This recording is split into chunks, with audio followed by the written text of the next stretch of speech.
বর্তমান সময়ে নিঃসন্দেহে টাইগারদের স্কোয়াডে সর্বোচ্চ পারফরম্যান্সের দিক হলো তাদের বোলিং লাইন। পেস ইউনিটে সাম্প্রতিক সময়ে বেশ শক্তিশালী বাংলার বোলাররা। কারণ সবশেষ বিসিবির ঘোষণা করা স্কোয়াডে আছেন মুস্তাফিজ, তাসকিন, তানজিম সাকিব কিংবা নাহিদ রানাদের মতো বোলাররা, যারা যে কোনো সময় তাদের বোলিং লাইনের মধ্য দিয়ে ম্যাচের মোড় ঘুরিয়ে দিতে সক্ষম।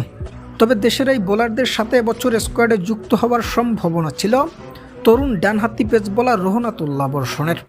কারণ সর্বশেষ অনূর্ধ্ব-19 কিংবা 20 দলের হয়ে এই তরুণের পারফরমেন্স ছিল চোখে পড়ার মতো। যুবদের হয়ে বিশ্বকাপ জয়ী এই তরুণের বোলিং ছিল প্রতিপক্ষের জন্য বেশ চিন্তার বড় এক কারণ, যেখানে তার বোলিং পারফরমেন্সে এবছর সুযোগ ছিল ফিজ ও তাসকিনদের পাশে বসার।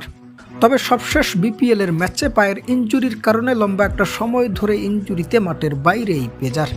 তবে সাম্প্রতিক সময় অনেকটা সুস্থ আছেন তিনি, ফিরতে চাচ্ছেন মাঠের পারফরমেন্সে। জানিয়েছেন আসন্ন বিপিএল এর মধ্য দিয়ে মাঠে ফিরবেন তিনি যদি সবকিছু ঠিকঠাক থাকে। অন্যদিকে ক্রিকেট বিশ্লেষকরা মনে করছে এমন একজন বোলার এখন বাংলার ক্রিকেটে বেশ গুরুত্বপূর্ণ। ইনজুরি থেকে ফিরলে তাকে যে কোনো সময় জাতীয় দলের পরবর্তী ট্রাম্প কার্ড হিসেবে ব্যবহার করা যেতে পারে।